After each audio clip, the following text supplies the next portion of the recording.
j'ai créé la compagnie Ouidir avec Marc il y a 25 ans. Et au fil des projets, il y a, je ne sais pas, une vingtaine d'artistes qui ont pu participer aux différents projets qu'on a pu mener. Donc là, par exemple, voilà, sur Vagabondage, on travaille avec Joël et Cédric Cambon, qui a fait la création lumière. Et selon les projets d'édition, de spectacle, de performance, il y a différents artistes de différentes disciplines qui sont associés à nos aventures.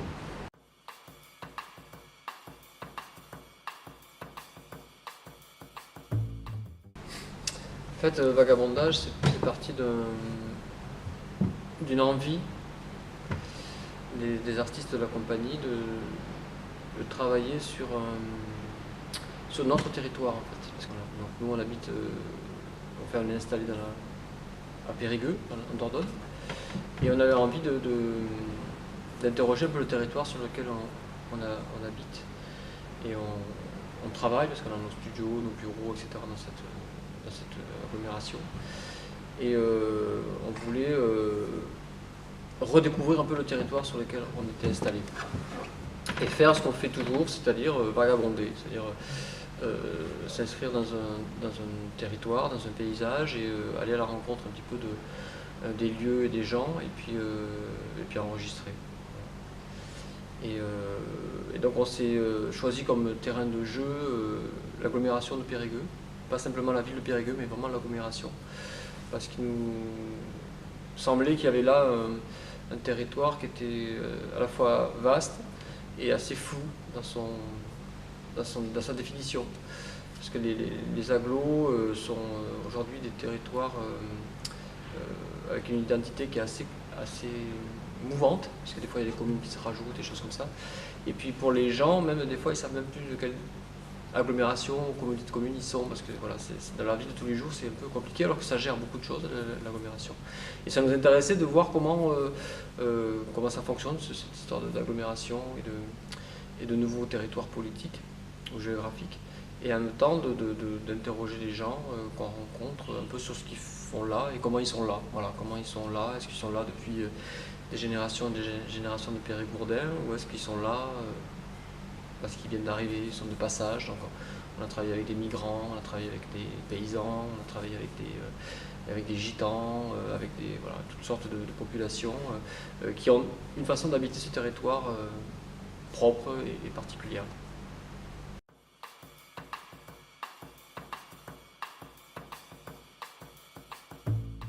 Moi, le vagabondage, c'est quelque chose qui me correspond depuis plusieurs dizaines d'années, parce que j'ai toujours été un peu dans la marge en tant que plasticien, dans les arts plastiques.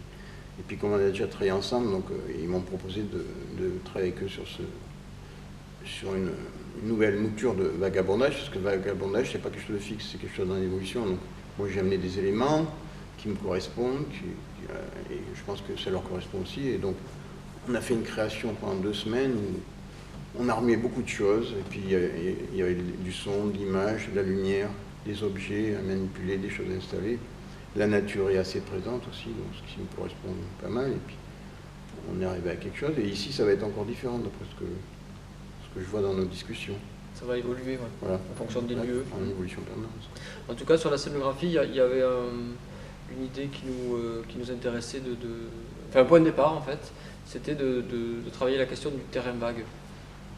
Vagabondage, terrain vague, on avait quelque chose comme ça, c'est-à-dire un espace scénographique qui n'est pas forcément très bien défini, avec un décor ou une qualité plastique particulière qui serait déjà organisée ou ordonnée, mais partir avec un espace mal occupé ou mal défini dans ses usages, etc., avec des choses qui sont posées sans trop savoir qu'est-ce que ça fait là, est-ce que ça peut se servir, est-ce que ça va être déplacé, voilà.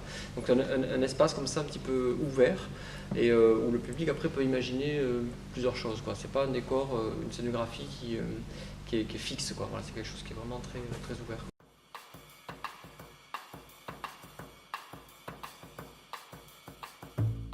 Je pense que ce qui nous intéresse, c'est d'être artiste dans le monde, en fait. Donc comment on peut travailler sur de la création qui soit en relation au monde qu'on habite et aux gens. On ne fait pas vraiment du documentaire dans le sens où on n'essaye pas de bâtir des spectacles qui vont forcément accompagner une réflexion sur un thème précis. Mais par contre, la dimension documentaire du travail qu'on fait, dans le sens où on va vraiment parler de la relation concrète qu'on a au monde et à la société dans laquelle on vit, on habite, alors ça, oui, c'est être des artistes dans le monde, être des artistes en relation. Peut-être plutôt que documentaire, on dirait, je ne sais pas, relationnel ou engagé, mais engagé, ça voudrait aussi dire autre chose. Alors on est engagé, mais bon, voilà, d'essayer d'être là, quoi. Après, il y a toujours la question du document dans le documentaire, évidemment.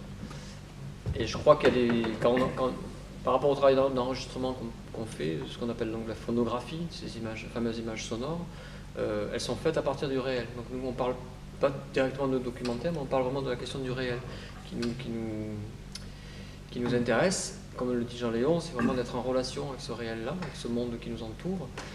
Et il y a document à partir du moment où on fabrique une image d'une réalité, d'un instant vécu, d'un moment, et qui témoigne de quelque chose qui a eu lieu. Voilà. Donc on ne définit pas notre travail comme documentaire au sens cinématographique, par exemple, du terme ou choses comme ça, mais il y a des aspects ou des styles documentaires de notre travail. Voilà. Et même si on n'a pas effectivement la volonté de traiter le sujet, il y a souvent des sujets qui apparaissent dans notre travail, dans le travail d'enregistrement, qui fait qu'effectivement il y a des documents qui se fabriquent. Un peu malgré nous, mais c'est parce qu'on travaille avec le réel. Donc c'est en ça que notre travail il a valeur de documentaire, quoi.